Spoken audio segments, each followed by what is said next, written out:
নমস্কাৰ বন্ধু বান্ধৱীসকল, আজি এয়া চাওক জুবিনদাৰ ফটো আৰু আজি জুবিনদাৰ বিষয়ে কিছু আমি আলোচনা কৰিম। জুবিন গাৰ্গ 18 নৱেম্বৰ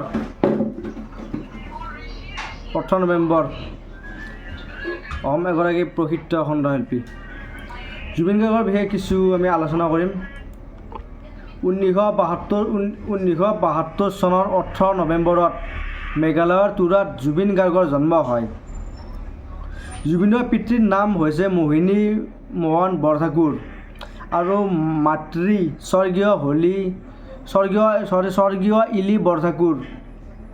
ইলি অধ্যাপকৰ ঘৰ যোৰহাটৰ পুলিবৰৰ ভাটেমৰা গাঁৱত আছিল। গাইজ, যদি কিবা ভুল হয় আপোনালোকে কমেণ্টত জনাব।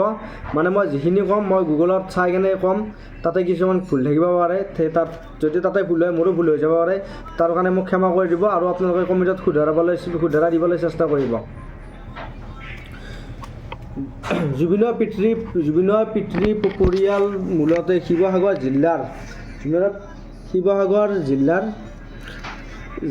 জাজিৰ অন্তৰ্গত তামুলী চিগা গাঁৱৰ পৰৱৰ্তী সময়ত শিক্ষা আৰু চাকৰিৰ সন্ধানত তেওঁলোকৰ পৰিয়ালটো যোৰহাট পাইছিলহি। যোৰহাটত তেওঁলোকে ভাড়া ঘৰত আছিল। প্ৰথমে কপিল ঠাকুৰে চৰকাৰী কাৰ্যালয়ত কেৰাণীৰ চাকৰি কৰিছিল আৰু পুৱা গধূলি কেইটামান টিউচন কৰিছিল।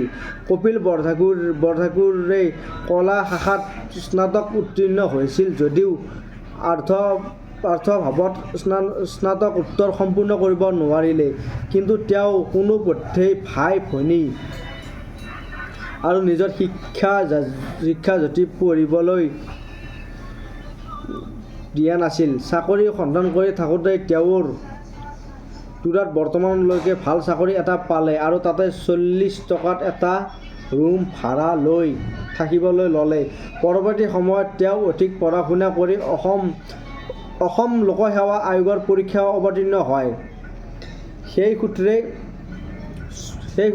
সূত্ৰে শ্ৰম বিভাগত নিজ দায়িত্ব পালন কৰে। পৰৱৰ্তী সময়ত তেওঁ মাটিৰ হাকিম হিচাপে বৰ্তমান চাৰ্কল অফিচাৰ বুলি কয় কৰিমগঞ্জলৈ বদলি হয় আৰু চাকৰি জীৱনৰ প্ৰথম ছোৱাত সঘনাই ইঠাইৰ পৰা সিঠাইলৈ বদলি হ'বলগীয়া হৈছিল। আপোনালোকেতো গমেই পায়, চাকৰি গ'লে এইফালৰ পৰা সেইফালে ট্ৰেন্সফাৰ কৰি থাকে। সেয়ে কণমানি জুবিনৰ ল'ৰালি বিভিন্ন ঠাইৰ ভিন্ন অভিজ্ঞতাৰে ভৰি পৰিছিল। সেইকাৰণে জুবিন গাৰ্গৰ অভিজ্ঞতা বহুত হৈছিল। মানে জুবিন গাৰ্গ তেতিয়া কণমানি আছিল, ইফালৰ পৰা সিফালে যায়, সিফালৰ পৰা ট্ৰেন্সফাৰ হয়, সকলোৱে ট্ৰেন্সফাৰ হয়। তেতিয়া জুবিনৰ অভিজ্ঞতাবোৰো বাঢ়ি গৈছিল। জুবিনৰ পিতৃ কপিল ঠাকুৰৰ ছদ্ম নামত কবিতা, গল্প, প্ৰবন্ধ আৰু উপন্যাস লিখিছে। জুবিনৰ মাতৃ ইলি বৰঠাকুৰ এগৰাকী দক্ষ নৃত্যশিল্পী, অভিনেত্ৰী আৰু সুগায়িকা আছিল। তথাপি তেওঁ নিজৰ প্ৰতিভাক পেচা হিচাপে লোৱা নাছিল। ইয়াৰ পৰিৱৰ্তে তেওঁ কণমানি জুবিনক ঘৰতে সকলো কলা শিকোৱাৰ সিদ্ধান্ত লৈছিল। মাকে জুবিনক সকলো কলা ঘৰতে শিকাম বুলি সিদ্ধান্ত লৈছিল, যিহেতু ট্ৰেন্সফাৰ হৈ থাকে অলপ অসুবিধা হয়। জুবিনে মাতৃকে নিজৰ জীৱনৰ প্ৰথম গুৰু বুলি বিবেচনা কৰিছিল। আমাৰ জুবিন দাই নিজৰ মাক প্ৰথম গুৰু বুলি বিবেচনা কৰিছিল।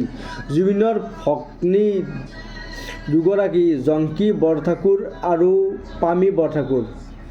আচলতে ভণ্টি হ'ব লাগে, জুবিনৰ ভণ্টি দুগৰাকী আছিল, জংকী বৰঠাকুৰ আৰু পামী বৰঠাকুৰ। পামী বৰঠাকুৰ নে কিটো নাজানো, কিন্তু জংকী বৰঠাকুৰটো হয়। ইয়াত কিবা ভুল হ'ব পাৰে।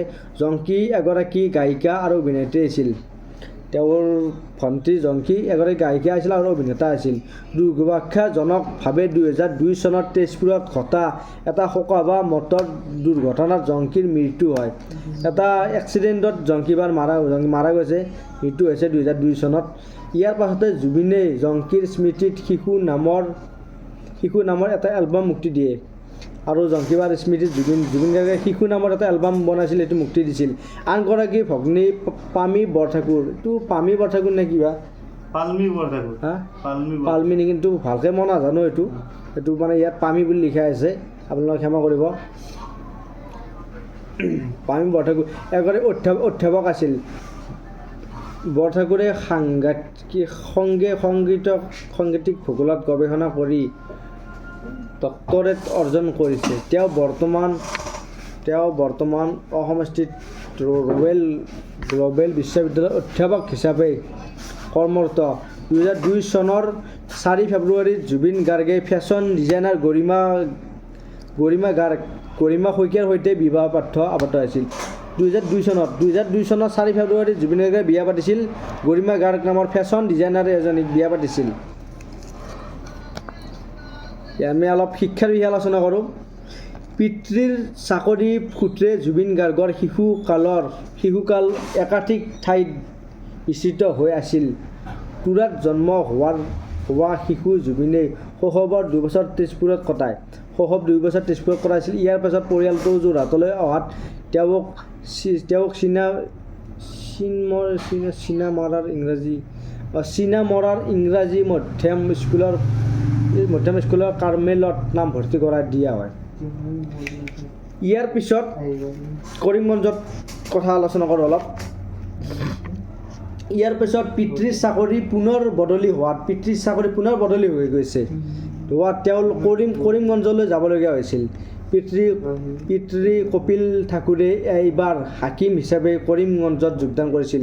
হাকিম হৈছিল, মেজিষ্ট্ৰেট বুলি যোৱা আপোনালোকে জুবিন দাই কৈ আছিল, দেউতা মেজিষ্ট্ৰেট, তাকে মেজিষ্ট্ৰেট হাকিম হিচাপে। কৰিমগঞ্জত তেওঁলোক 8 বছৰ থাকে।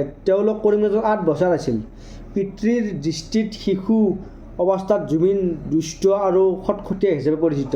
তেওঁৰ দেউতাকৰ মতে জুবিন গাৰ্গ অলপ দুষ্ট আছিল। শিশু তেওঁ বুলি নহয়, সকলো মাক দেউতাকৰ কাৰণে ল'ৰা ছোৱালী অলপ দুষ্ট থাকেই। কৰিমগঞ্জৰ বঙালী সমাজৰ মাজত থাকি তেওঁলোকে বঙালী জীৱনৰ লগত মিলি যাবলৈ চেষ্টা কৰিলে। তেওঁলোকে অলপ বাঙালীৰ লগত আছিল, যিহেতু বাঙালীৰ লগত অলপমান মিলি যাবলৈ চেষ্টা কৰিছিল। ঘৰত আৰু বাহিৰত লগ পোৱা অসমীয়া মানুহৰ বাহিৰে বাকী সকলোতেই তেওঁলোকে কৰিমগঞ্জৰ চিলেটীয়া বঙালী ভাষাতেই কথা পাতিছিল। সিহঁতে অলপ বঙালী কথা অলপ জনা গৈছিল। আপোনালোকে জানে দেখোন জুবিন দাই কিছু বাঙালীও গান মাৰিছে, জানে সেইকাৰণে মাৰিছে। জুবিনে সৰুৰে পৰাই বঙলা ভাষা আয়ত্ত কৰিছিল। পিতৃৰ এই সম্পৰ্কত ভাষ্য এনেধৰণৰ: কৰিমগঞ্জৰ বঙলাটো আচলতে চিলেটীয়া বঙলা। কৰিমগঞ্জৰ বঙলাটো আচলতে চিলেটীয়া বঙলা। অসমৰ কামৰূপীয়া ভাষাৰ দৰে জুবিনো সৰুৰে পৰা বাঙালী ভাষী হৈ উঠিছিল। বঙালী সমাজৰ লগত উঠা বহা ফুৰা চকা কৰি তেওঁ ৰবীন্দ্ৰনাথ, নজৰুল আদিৰ লগত এসময়ত ভালদৰে পৰিচিত হৈ পৰিছিল। কৰিমগঞ্জত থকা প্ৰথমটো বছৰতে জুবিনক তাৰ একমাত্ৰ ইংৰাজী মাধ্যমৰ বিদ্যালয় প্ৰান্তিক কিণ্ডাৰগাৰ্টেনত নাম লিখাই দিয়া গ'ল। ইয়াৰ পিছত তেওঁক কৰিমগঞ্জৰ হাইস্কুলত নামভৰ্তি কৰোৱা হয়। শৈশৱৰ সময়ছোৱাত জুবিন গাৰ্গৰ অমিতাভ বচ্চনৰ ছবিবোৰ প্ৰিয় আছিল। জুবিন গাৰ্গে আমি যে আপোনালোকে চিনি পায় অমিতাভ বচ্চনৰ ছবিবোৰ জুবিনদাৰ প্ৰিয় আছিল। আৰু অমিতাভ বচ্চনৰ অনুকৰণৰ তেওঁ থ্ৰী পিচ কিবা আছিল আৰু অমিতাভ বচ্চনে পিন্ধিছিল চাগে, তেওঁ পিন্ধিছিল। গানৰ প্ৰতি তেওঁৰ ধাউতি দিনক দিনে বাঢ়ি অহা দেখি জুবিনক কৰিমগঞ্জৰ বিশিষ্ট তবলাবাদক ৰবীন বেনাৰ্জীৰ অধীনত তবলা শিকিবলৈ দিয়া হ'ল। জুবিন দাই কৰিমগঞ্জত তবলা শিকিছিল। পিতৃয়ে কৰিমগঞ্জৰ যাত্ৰা দল শিল্পী তীৰ্থৰ সৈতে জড়িত হৈ এটা বছৰতে 3খন যাত্ৰা কৰিছিল, য'ত জুবিন গাৰ্গে তেওঁক সংগ দিছিল। আনহাতে বিদ্যালয়ত বছৰেকীয়া উৎসৱত জুবিন গাৰ্গে তবলা বাদন কৰিছিল। যেতিয়া বিদ্যালয়ত বছৰেকীয়া উৎসৱ হয় তাতে জুবিন গাৰ্গে তবলা বাদন কৰিছিল। বাকী যিখিনি ক'লোঁ আপোনালোকে এটা ভিডিঅ'ত সকলোবোৰ কথা ক'ব নোৱাৰি। বাকী নেক্সট ভিডিঅ'টোত মই ক'ম আৰু আপোনালোকে ভিডিঅ'টো শ্বেয়াৰ কৰি দিব যাতে সকলোৱে এই কথাখিনি জানে আৰু মই প্ৰথমতে কৈছোঁ যদি কিবা ভুল হৈছে আপোনালোকে মোক ক্ষমা কৰি দিব মই মানে গুগলত চাই কেনে মই যিখিনি পাৰোঁ কৈছোঁ মানে কিবা ভুল থাকিব পাৰে আপোনালোকে কমেণ্ট কৰি শুধৰাবলৈ চেষ্টা কৰিব আৰু যিমান পাৰে ভিডিঅ'টো শ্বেয়াৰ কৰিব যাতে জুবিনৰ যিমান কাহিনী কি আছে সৰু কাহিনী কেনেকৈ জুবিনে জীৱন পাৰ কৰিছিল সকলোৱে এই ভিডিঅ'টোৰ জৰিয়তে জানিব পাৰে এইটো এটা পাৰ্ট 1 ভিডিঅ' হয় আৰু পাৰ্ট 2 ভিডিঅ' মই আপোনালোকক দিছোঁ এইবাৰ কণ্ঠশিল্পী হিচাপে তেওঁ কি কৰিছিল সেইবিলাক ভিডিঅ' পাৰ্ট 2 থাকিব ধন্যবাদ জয় অসম জয় জুবিন দা আৰু চেনেলটো ছাবস্ক্ৰাইব কৰি দিব